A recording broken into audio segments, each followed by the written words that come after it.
정리. 먼저 가장 기본 문제 이게 쫙 해서 위에부터 BS상 회계상 취득가액, 회계상 감가상각 누계, 그리고 삼각부인액을 순서대로 적고 쭉 가고,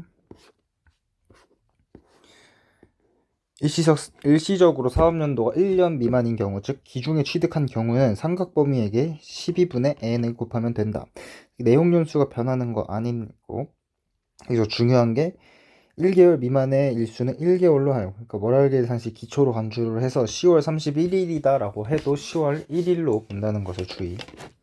사업연도가 1년 미만일 경우, 즉 일시적이지 않은 경우를 말하는데, 즉 내용연수, 이때는 내용연수 곱하기 n분의 12를 하고, 그 다음 세무상 이제 삼각범위액을 구할 때 끝에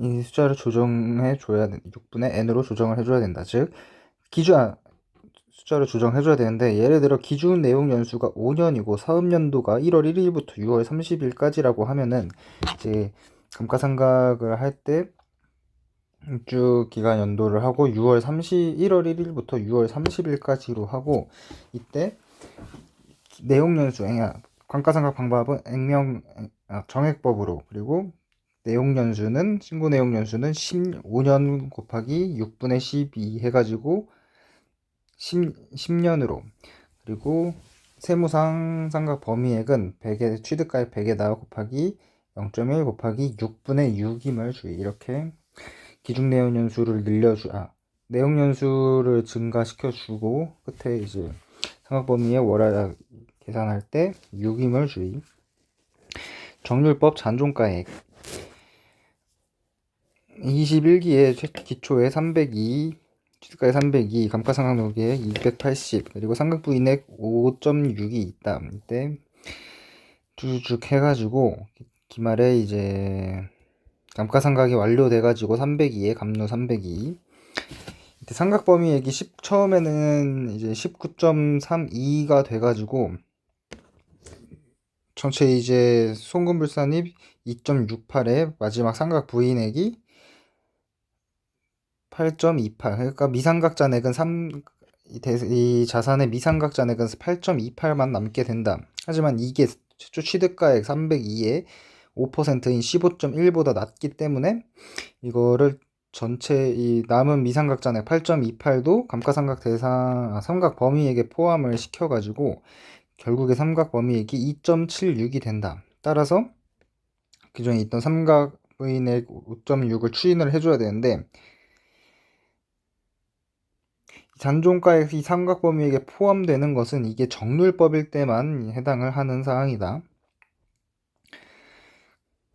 그리고 송금산입 5.6 마이너스 유보를 한 다음에 이 전부가 이제 0이 되니까 여기서 송금불산이 0.01로 해가지고 비만가액을 1,000원 남겨줘야 된다. 삼각 완료자산 민 취득가액 5% 또는 1,000원 중에 작은 금액을 비만가액으로 남겨두는데, 이 비만가액은 정률법이든 정액법이든 모두 해줘야 된다는 것을 주의. 감가상각 반복 변경. 처음에 이제 정률법 5년에서 그리고 내용연수 5년에서 정액법으로 이렇게 바꾸는데, 이때 정액법은 보통이면 이제 세무상 기말 취득가액이 상각 범위액이지만 이렇게 감가상각을 변경해가지고 정률법에서 정액법으로 됐다.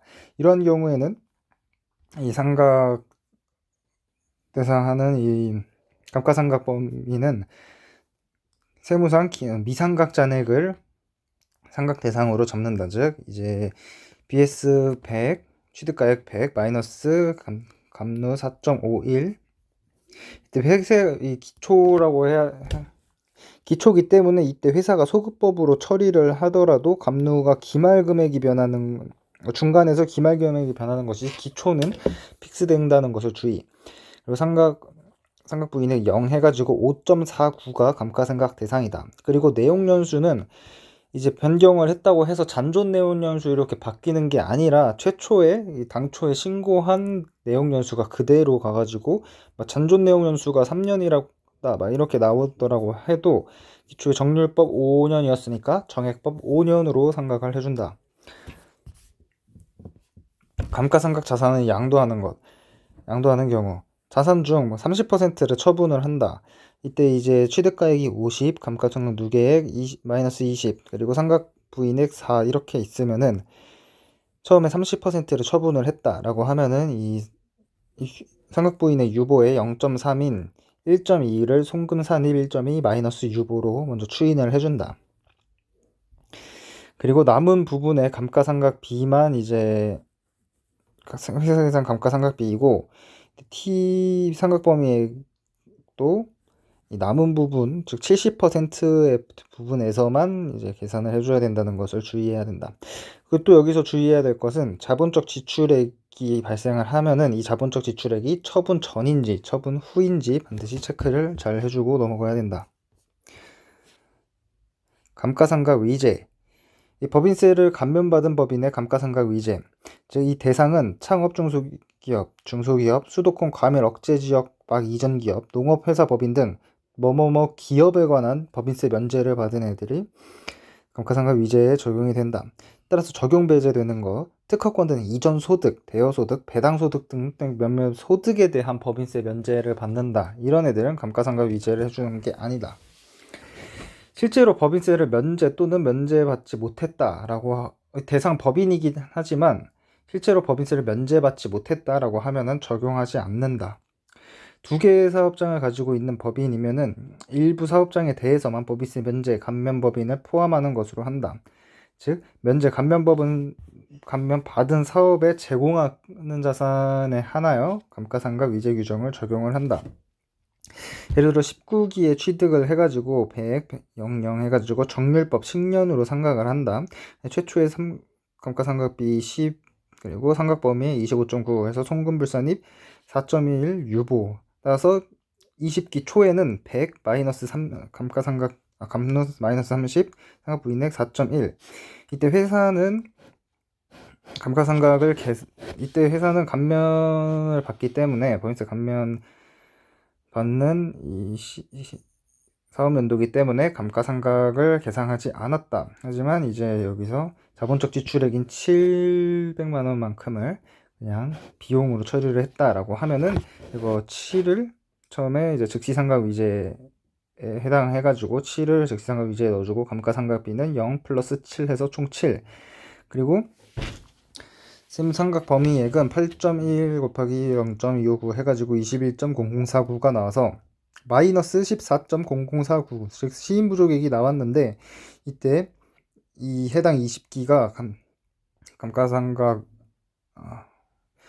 법인세 감면되는 사업연도이기 때문에 감가상각 위제를 해준다. 따라서 그 전에 있던 먼저 송금 산입 4.1 마이너스 유보로 상각부인액을 추인을 해주고 남은 금액 송금 산입 9.9049 마이너스 유보는 감가상각 위제액이 된다.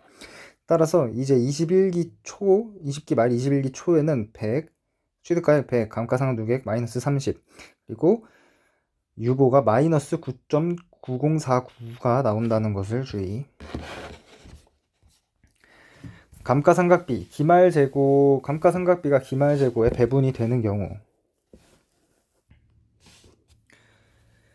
처음에 이 문제는 기계장치만 먼저 보면은 기계장치 취득이 정기 2월 취득 방법은 매입 법인세상 기준 내용 연수는 8년 이제 이거만큼 신고 내용 연수로 하고 단기 말 BS상 취득가액은 200 단기 말 BS상 감가상각 누계액은 126.4 전기 말 감가상각 시인부족액 20 전기 말까지 즉시상각 위제 누계액 10 기계장치에 대한 감가상각비 26.4원을 제조경비로 처리하였으며 전기 시인부족액 20만큼을 단기에 전기오류 수정 손실 이익잉여금의 감소액으로 회계 처리를 하였다. 이 단기 제조경비 중 85%는 제품의 매출원가로 15%는 재고자산으로 배부될 금액이다. 여기서 이게 제일 중요한 건데 이 감가상각비 26.4를 제조경비로 처리하였다. 이 말은 26.4는 제조경비 이게 기말에서 뒤에 나온 15%로 배분이 완료되었다는 얘기이다. 이 제조경비로 처리하였다는 이 표현을 주의해야 된다. 그리고 전기 시인부조액 20은 이잉여 감소로 회계 처리를 하였으며 이는 20은 즉 배분되지 않았다는 얘기를 주의. 자, 먼저 이제 계산 틀에 넣어보면은 단기 말이 200 마이너스 126.4이기 때문에, 근데 단기의 감가상각비가 26.4니까 올해 초에는 마이너스 26.4에서 100인 것 같지만, 이거 주의해야 될 게 회계처리 2인 차변에 2인 그 다음에 대변에 감가상각로 20을 했기 때문에 20을 더 빼줘야 된다는 것을 주의. 그래서 기초에는 취득가액 200에 감가상각 누계액이 80이 나온다. 마이너스 80이 나온다.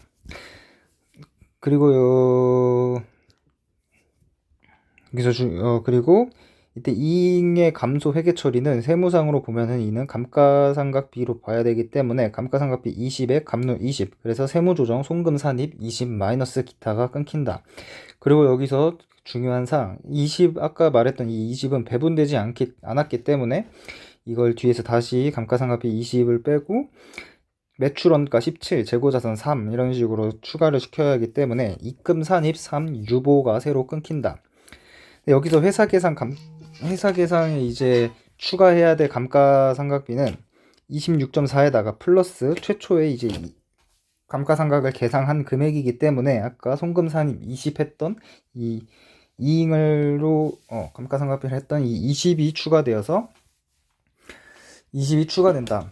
그리고 여기서 판매비와 관리비, 수선비 계정의 내용이 있는데 자본적 지출은 3, 수익적 지출은 1.8, 합쳐서 5.8이다. 하지만 이 금액이 600만원, 그리고 전기 5%보다 큰 금액인 600만원보다 작기 때문에 이 자본적 지출 4를 수선비 계정으로 처리를 했다는 것은 잘한 내용이다. 인정을 해줄 수 있다. 따라서 회사 계산 감가상각비는 26.4에 플러스 20을 더해서 46.4, 그리고 상각 범위액은 정률법이기 때문에 200 마이너스 80인 120 곱하기 0.313 곱하기 12분의 12, 그래서 37.56이 나온다. 따라서 감가상각비 한도 초과 X 상각부인액은 8.84가 나오고 이를 송금불산입 유보를 해준다.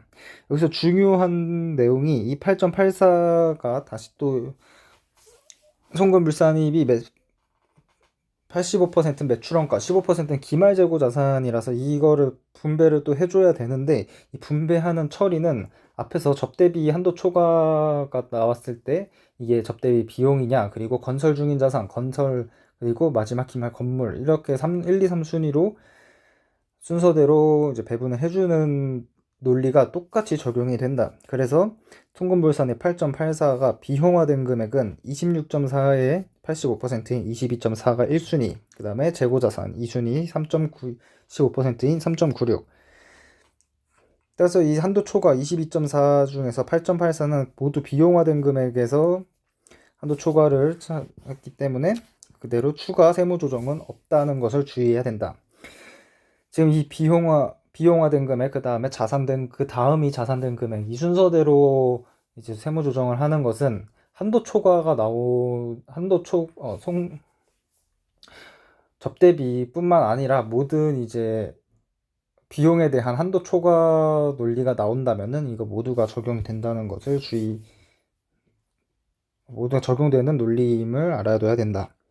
만약에 단기 감가상각비 26.4를 재조경비로 처리했다는 게 아닌 그냥 모두 비용화 처리를 하였으며 단기 똑같이 85%는 매출원가로 15%는 기말자산으로 배부를 해야 된다. 하지만 전부 비용 처리됐다, 이런 식으로 문제가 나왔다면은 송금불산입 재고자산 3.96 유보, 즉 배분 안 한 것을 다시 배분해주는 이 논리를 이 세무조정을 추가시켜줘야 된다.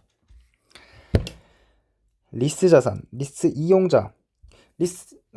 리스 자산은 이제 이게 금융 리스냐 운용 리스냐로 해가지고 해줘야 되는데, 내가 만약 리스 이용자다라고 하면은 금융 리스로 이게 회계 처리가 됐다면은 세무 조정을 할 게 없다.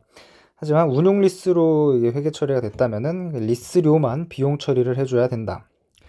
리스 제공자인 경우 금융 리스로 돼 있다면 세무 조정 없고 운용 리스도 세무 조정할 게 딱히 없다. 따라서 리스 이용자가 운용 리스로 일 경우만 리스 처리를 하면 되는데 세무 조정이 발생을 하는데, 즉 회계상 리스 이용자는 운용 리스든 금융 리스든 모두 금융 리스로 회계 처리를 해야 된다. 하지만 세무상은 운용 리스면 그냥 리스로만 비용 처리하면 되기 때문에 여기서 위너스 21기의 리스 회사로부터 화물차를 리스하였다. 보증금은 1,500만 원, 리스 기간이 되면 회수하면 완료되면 회수. 할인율이 연 2%며 리스료는 연 1,200만 원, 매년 말에 지급하고 할인율은 연 4%, 리스 기간 3년. 그래서 기업 회계상 금융 리스 조건을 충족하지 못한다. 따라서 이는 운용 리스이며, 하지만 회계는 이제 금융 리스대로 회계 처리를 할 것이다.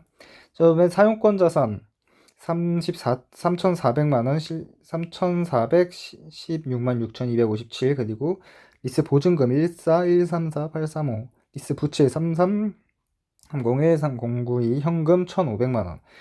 이제 세무상 보면은 리스 보증금, 리스 계약일에는 현금 1,500만 원이 나간 만큼 리스 보증금은 1,500만 원이 계상되어야 된다. 따라서 입금 불산입, 사용권 자산 모두 없애주고, 입금 산입, 리스 부채 모두 없애주고, 리스 보증금은 1,500만 원으로 돼야 되기 때문에 그 차액인 입금 산입, 리스 보증금 86만 5,165원 유보로 세무 조정을 해준다.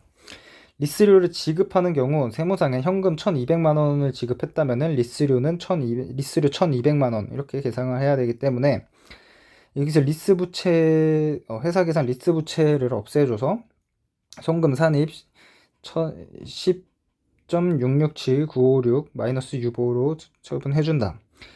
이자 수익, 회사는 이자 수익 228만 2,697원, 리스 보증금 282만 697원이 있는데 세무상에는 이것을 인정하지 않기 때문에 입금 불산입 282.282697 마이너스 유보.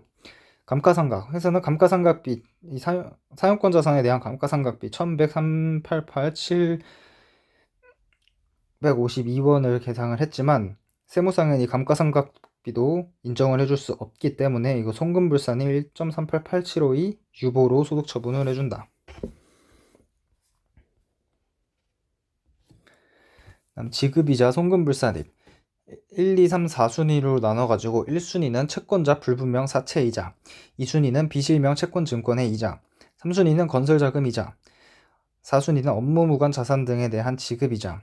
이거에 대한 소득 처분은 1순위, 2순위, 즉 채권자 불분명 사채이자인 그리고 비실명 채권증권 이자는 원칙은 송금불산입, 이제 대표자 상여, 즉 대표자 상여가 원칙이지만 이 중에서 원천징수액이 있다라고 하면은 이제 그 부분만큼은 기타 사회 유출로 처리하고 이 나머지 금액만 대표자 상여로 처분을 하는 것이다.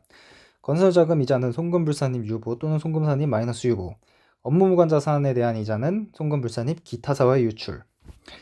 먼저 채권자 불분명 사채 이자를 보면은 범위는 알선 수수료, 사례금 등 명목여에 불구하고 사채를 차입하고 지급하는 모든 군품을 포함한다. 채권자의 주소, 성명을 확인할 수 없는 차입금, 그리고 채권자의 능력, 자산 상태를 보아 대여한 것으로 인정 못하는 차입금, 즉 노숙자한테 빌린 거, 채권자와의 금전 거래 사실, 거래 내용이 불분명한 차입금, 이렇게 대상이 된다. 하지만 단 거래일 현재 주민등록표에 위하여 거주 사실이 확인된 채권자가 차입금을 변제받은 후 소재 불명이 된 경우는 제외한다. 그래서 이 부분은 채권자 불분명 사채이자가 아니기 때문에 손불하는 거 아니다. 비실명 채권 증권의 이자 범위, 발생법인이 직접 차익 지급을 하는 경우 그 지급 사실이 객관적으로 인정되지 않는 이자. 다음 건설자금 이자. 기본사항, 특정 차입금은 강제로 자본화를 하며 일반 차입금은 이 자본화가 선택사항이다. 자본화 대상자산은 사업용 유형자산, 무형자산이므로 이 자본화를 하는데 재고자산이라던가 투자자산에 대해서 이자 비용을 자본화하겠다 이런 것은 잘못된 얘기이므로 이거 자본화하는 거 아님을 주의. 계산, 특정 차입금은 그 특정 차입금 이자 전부에다가 마이너스 일시예금에서 생기는 이자 수익 마이너스 운용자금으로 전용한 부분의 이자를 뺀 금액을 자본화해서 송금불산입하면 된다.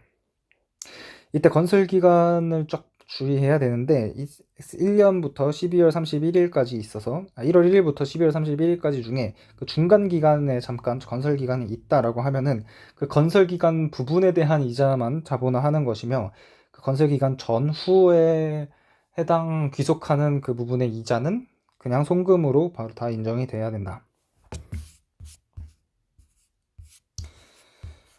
일반 차입금은 미인값 1. 건설 기간 중 실제 발생한 일반 차입금 이자 전체, 그리고 2. 일반 차입금 이자 곱하기 쭉 해서 분모의 단기 일반 차입금 적수, 그리고 분자에는 단기 건설비 적수 빼기 단기 특별 차입금 적수. 이때 이 이자에는 1, 2순위 송금불산입된 이자를 제외한 금액을 해야 된다.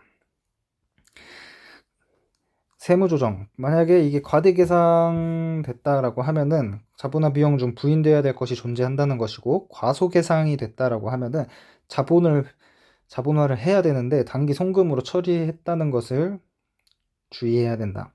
즉 비상각 자산인 경우에 과대계상을 이 자본화 차입 건설자금 차입이자를 과대계상했다라고 하면 송금산입 마이너스 유보로, 비상각 자산 중에 과소계상을 했다라고 하면은 송금불산입 유보로, 삼각자산인 경우 과대계상을 했다라고 하면은 송금산입 100 마이너스 유보를 한 다음에 이 마이너스 된 것만큼 감가상각 직부인을 해준다. 그리고 과소계상 됐다라고 하면은 더 해줘야 되는데, 그래서 중요한 게 기말 현재에 얘가 건설 중인 자산이다라고 하면은 송금불산입 유보로 해주며, 이 유보는 상각부인액이 되어서 감가상각 할 때 주의해야 된다. 이게 과소계상된 게 기말 현재 건물 완성된 건물이라고 하면은 얘는 즉시 상각 위제로 보면 된다. 근데 계산을 할 때 이 만약에 이제 자본화 차익 계상 중에 과소계상한 금액이 있고 이게 20기, 얘때는 20기에 16, 21기 21기에 완성이 됐는데 이때 8, 그리고 20기에 건설 중 21기에 완성. 따라서 세무 조정을 할 때 20기에는 송금불산입 16 유보로 처리를 했을 것이다. 하지만 21기에는 세무 조정이 없고 얘는 그냥 즉시 상각 위제로 본다. 그리고 이 송금불산입 20기 전기에 16 유보 있는 게 상각 부인액이며, 이거 굉장히 중요한 게 취득원가에 무조건 가산을 시켜줘야 된다. 이게 정액법이면은 이제 어차피 계산 과정상 자연스럽게 포함이 되겠지만, 정액법인 경우에도 무조건 취득가액에 반드시 포함을 해줘야 된다는 것을 주의해야 된다. 즉시상각 위제된 금액도 이제 단기에 감가상각 계상액에 포함을 하고 그 취득가액에도 포함을 해야 된다는 것을 주의. 이 심화 문제. 건물 신축용 토지 매입 시의 건설 기간. 이 토지의 건설 기간은 최초의 원가 투입일에부터 대금 청산일 또는 사용 수익일 중 빠른 날인데, 이 사용 수익일이라고 하면은 얘는 건설공사 착공일이라고 볼 수 있다. 그리고 토지 건설 기간 후에 이 특정 차입금의 남은 부분 이자는 이제 IFRS 회계로 봤을 때는 얘는 건물의 특정 차입금으로 다시 넘어갈 수 있지만, 법인세의 경우에는 얘는 그냥 다 송금으로 인정해줘야 된다는 것을 주의해야 된다. 사례 문제를 보면은 토지 구입용 차입금 이자는 신축용 토지 구입에 직접 사용하기 위하여 21기 전기의 말에 은행에서 차입한 15억 원 이자율 9%에 당한 단기분 이자이다. 토지의 매매 계약일은 2022년 4월 1일이고 대금 청산일은 2022년 7월 31일이다. 본사 건물 신축공사 착공일은 2022년 6월 30일이고 완공일은 2022년 10월 1일이다. 이 건물의 취득원가는 30억 원이고 회사가 단기 계상한 건물분 감가상각비는 4천만 원이다.